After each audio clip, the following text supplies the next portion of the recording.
Hello, welcome to Web of Stories. My name is Melinda. I am here with my weekly wrap up. And for the first time in a long time, I have more than one book to talk about. Two. I thought I would finish more by now, and I haven't. If you live in the United States, you know we're coming up on Thanksgiving week. I'm crooked. Let me fix that. And I am always hosting Thanksgiving, which is fine. I love to do it. It's like the one meal I don't hate cooking. But it also means I have to clean my house and do things like that. And the kids have been busy with school, and I have this volunteer thing that's great. But it does take up a little bit of time. So reading's been and I've been still feeling a little slumpish. So reading just hasn't been kind of going as well. I have switched to audio with one book that I'm doing. I'm doing a buddy read of Lab Girl with Louise, who's a commenter. And I felt so bad because I was just behind. It was like... And so I got the ebook or the audiobook of it, and that actually has been going really well. So in audiobooks you can do while you're cooking or cleaning the house or whatever. So there's that. So life has been a little crazy, and yes, so it has affected my reading. Plus I'm kind of slumpish. What else has been going on? So because I have not that much to talk about this time, I will give you my non-spoilery review of Wicked for Good, which my kids and I went to go see on opening day, and I am so glad. I bought tickets a week ahead of time so we could get a good seat, as you can see from the picture I'm about to put in here. Yeah, that was taken 3 minutes before the posted start time of the movie. There were 5 people who showed up later, but we were the only ones in the theater on opening day. But we were seeing an earlier, it was 6 o'clock, but it was an earlier 3D showing. And I think a lot of people don't go to the 3D showings, although I will say, non-spoilery at all, that this is one that's worth seeing in 3D. The 3D was great in it. I will give you my whole Wizard of Oz history again, if you haven't heard it. When I was 2 years old, way back when, one night, CBS aired The Wizard of Oz, and my mom put it on for me, and it changed my life. I have been an Oz girl ever since. When I got married, I walked down the aisle to Over the Rainbow. So I am an Oz girl. When the book Wicked came out in 1996, I bought it immediately and read it, and I loved it because it was so dark and twisty, and I'm a bit of a dark and twisty person at heart, and it went places. It was like an adult retelling, and I love the way it just kind of all fit together. I had recently also... that was before I did a reread, I guess. I don't know. Someone must have read the book, The Wonderful Wizard of Oz, to me as a child, because I reread it as an adult. And just FYI, when someone asks me name a movie that's better than the book, my answer is always The Wizard of Oz. The book is not great. So I'm a huge Oz person. And then when the musical Wicked came out, I was skeptical because I had read Wicked, and I'm like, that's going to be an interesting musical. If you've read Wicked, you know what I'm talking about. And the first go around of the national tour, I saw it, and I hated it because it was different from the book. And I'm a purist. I felt like they Disneyfied it. I was furious. I was like, I'm never listening to this music. I'm never watching it again. Fast forward, I don't know, a decade or so later, and I have this 8-year-old girl who just really wants to see Wicked. So I said, fine. It was her first big show to see. And I remember my first big show to see, if any of you have seen my video of top musicals, I'll link it down below. It was The King and I with Yul Brynner.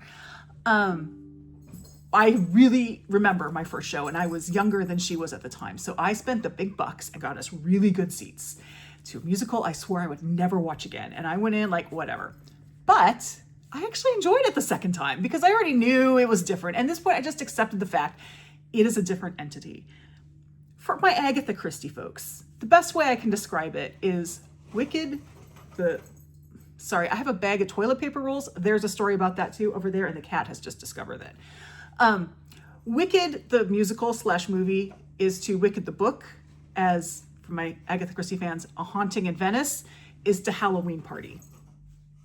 They're completely different things. So the second time, I actually really enjoyed it. Still not really one of my favorite musicals, but I liked it. I liked the first act more than the second act. So when the first movie came out, I took my kids to see it because it's a Wizard of Oz thing. I took my kids. They didn't want to go. I made them go. Actually, my daughter's obligated to go because if it weren't for her wanting to see Wicked, we wouldn't be in this position to begin with. I would still be in the hating version. And I loved it. I went, oh, this is the most wonderful movie. It is the perfect movie. And this is what it was meant to be. So that was great. And I'm going to admit, a little skeptical about Wicked for Good, because I don't actually think the second act of Wicked, I think this generally, I shouldn't say generally, it's frequent in musicals that the second act isn't as strong as the first act. Like the first act, not all musicals, but this happens enough. The first act is like exposition and the second act is plot. And because of that, the second act is a little bit weaker. All the big songs are in the first act. And I do think that Wicked is one of those musicals. So, I will be honest, like thinking back before seeing this movie, like I could tell you everything that happened in the first act of the stage show of Wicked.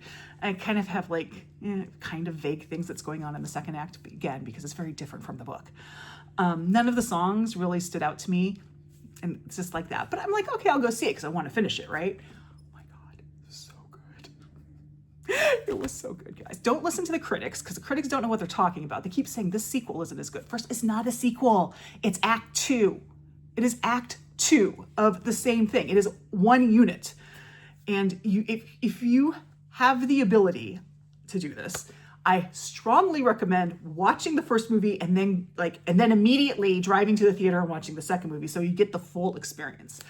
I know people who are lucky enough to see like the day before, you could do a double feature, and I would have done that, except my kids at school.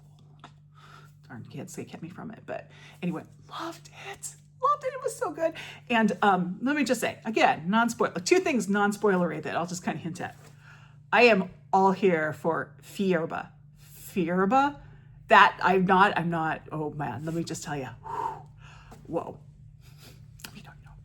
And also, that is not a Deadpool cameo. Just putting that out there. It's not a Deadpool cameo. Because that was the first thing my kids said about the movie when they came out was that a Deadpool cameo? And it is not a Deadpool cameo. If you've seen the movie, you know exactly what I'm talking about. Anyway, loved it. Go see it. Make sure you see Wicked first. I think the ideal way of watching it is The Wizard of Oz, Wicked for Good. I still love The Wizard of Oz. And I am someone like the book Wicked is, there's a big argument on threads about whether it's fan fiction or not. Let's just say it is. It's fan fiction for the book, The Wonderful Wizard of Oz. But the musical Wicked is fan fiction for the 1939 movie. And I just love it. Loved it. I have been listening to the Fierba song over. Oh, let me tell you. Anyhow, now that I have embarrassed myself getting a little hot and steamy over one scene in a movie, go see it. It's excellent. Let me tell you about the books I finished. So I finished 2. The first one was an audio, and it was a memoir, and I am going to include it for my nonfiction November for Journey, because I don't think I'm going to get to the book I originally chose for Journey, because November's been a month. But this is, and I'll actually also include, for Journey, I'll have 2 books. I'll have this book, and I'll have Finding My Way by Malala Yousafzai. This one is Awake, a memoir by Jen Hatmaker. So those of you who don't know who Jen Hatmaker is, she's still alive, but she came to the forefront as being sort of like a Christian women's writer in sort of the evangelical space. But she was always kind of like on the edge of the evangelical space. Like she kind of like walked the tightrope a little bit. Several years ago, like the evangelicals came for her and kicked her out of their world because she said she supported same-sex marriage. And they just went after her. But she still kind of kept this going. She and her husband had like a TV show on HGTV where they remodeled their house. She was still kind of there. She has a big online following. I've read her. I enjoy her. She has a podcast, which I wasn't listening to for a long time, but I have resubscribed to it. And then in 2020, the summer of 2020, she's in bed one night and she hears her husband talking on the phone. And her husband tells whoever's on the phone something like, I can't live without you. And then he passes out because he's been drinking. And she goes on his phone or online, whatever, and finds out he's been having an affair. And that's the end of their marriage. And of course, that's another reason for the evangelicals to come after her. Sinful woman. They didn't come after him. They came after her. So this memoir is her like dealing with that and dealing with everything that kind of came after it and finding herself again and getting herself back into a good place. Definitely a personal journey kind of thing, so it works for Journey. I really enjoyed it. I did think it was a little jumpy. That was like my one thing. Like, she does little short things, and I think that's just the style that she is, and that's fine. I kind of wish it was a little smoother, especially in the audio. You noticed it, but that's fine. I am going to put this out here because I think this is important. If you came to Jen Hatmaker through the Christian evangelical lens, you're not going to like this because she's not there anymore. She even says in it, she doesn't go to church anymore. She's still believes. She's still, but she doesn't do church anymore because of everything that went on in her life. And she's very candid about basically the abuse. She came from a very loving family, but there were church things that were, I don't think she ever comes out and says abusive, but it is abusive, that she talks about. She also drops a lot of F-bombs, which was so satisfying to hear. I was like, yes. It was just satisfying for some reason. Like, I'm not holding it back anymore. This is how I feel. I really enjoyed this. I don't know if you've never read Jen Hatmaker, have had no experience with her before, if you're going to have the same reaction to, I've been following her for a very long time. I'm actually kind of happy to see her do this deconstruction thing because she's doing it in such a public way. I think it makes it safe for some other people like her followers who may be on the verge to kind of see it's okay to go through this. And again, she still is a strong believer. She just doesn't do church anymore. And she's not saying she never will do church. She's just saying right now she doesn't. She's kind of looking for her ways. I am kind of like smirky a little bit that the one sort of like religious friend of hers who made like a kind of call out thing, she made a kind of call out thing and sort of a like, oh, look at that, that's really cool kind of way. It wasn't Episcopalian. But anyhow, really enjoyed it. Great audiobook. I think I actually am glad I did the audiobook because of the sort of jumpiness. I think it would have been too hard if I were reading it, too hard to sustain my interest with that sort of jumpiness. So probably the audio served it really well. So yeah, that's that. The other book I finished is not that one. It's this one, Love Medicine by Louise Erdrich. I did this as a buddy read with Angelia at Read and Reread and Becca at Read Becca. And it was a reread, I think, pretty sure. I don't know.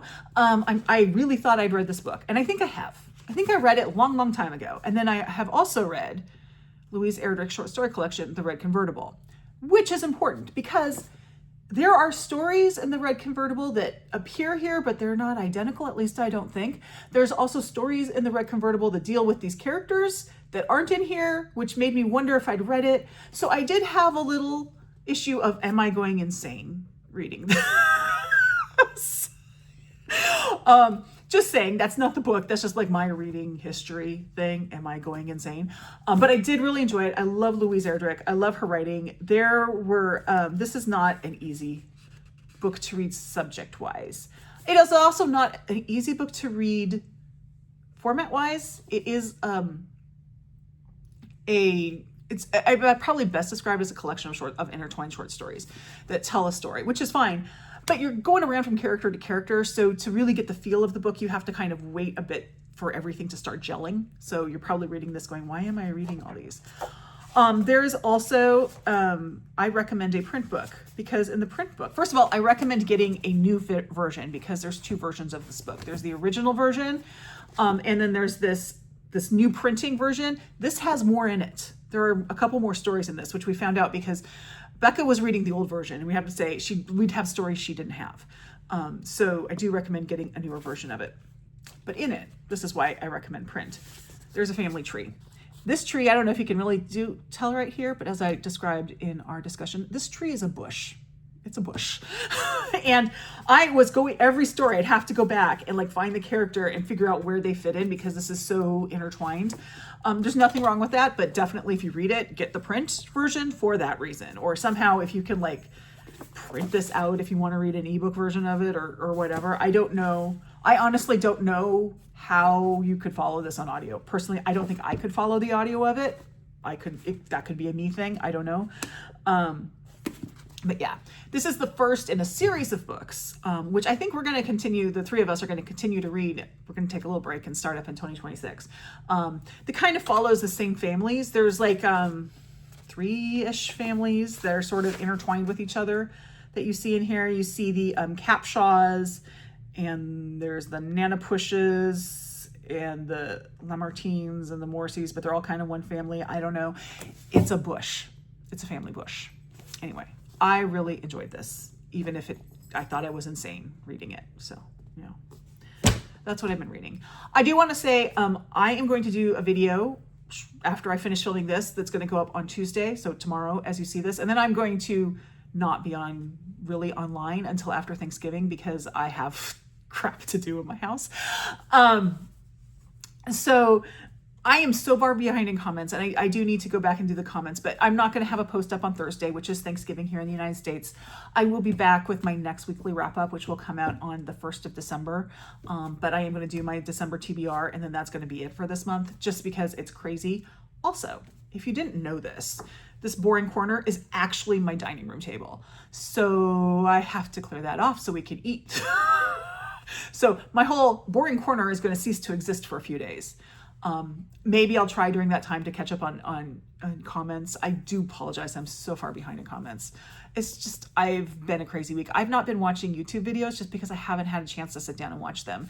It's just that time of year, this week particularly, it's just crazy. So, you know, when you get into December, the first couple weeks are a little bit it's a little slower, and you can load up.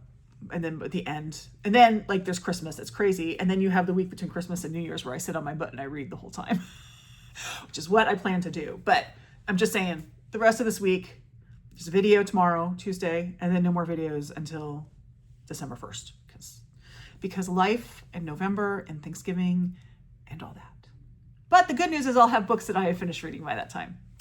Anyway, thank you very much. Like, subscribe, join my Discord. If you want to play the emoji game, I'm looking at my screensaver, it's one that's just like my laptop puts up. They're not my pictures, and it's got birds on it. So you can leave me a bird. Sure. Plus we're going to be eating a bird in a couple of days on Thursday. We'll be eating a really big bird. I've ordered mine. I'm picking it up tomorrow, which will be today as you see it, because I do the brine. In case anyone's interested, which no one is. I know no one is interested in it, but my go-to Thanksgiving bird recipe is Anne Burrell's, rest in peace, Anne Burrell's cider brined turkey. It is fantastic. I will not ever do any other one because it's so good. Definitely, if you're looking for a recipe, that's a good one. And it includes like the recipe, part of the recipe is making the gravy as well. So that's good. So good. So good. Anyway, I'm babbling, so I'm gonna turn this off because I have to do my TBR next. I might change my shirt first so it looks like it's a different day. Babbling. Okay, subscribe, join my Discord, and I'll see you in the next video. Bye-bye.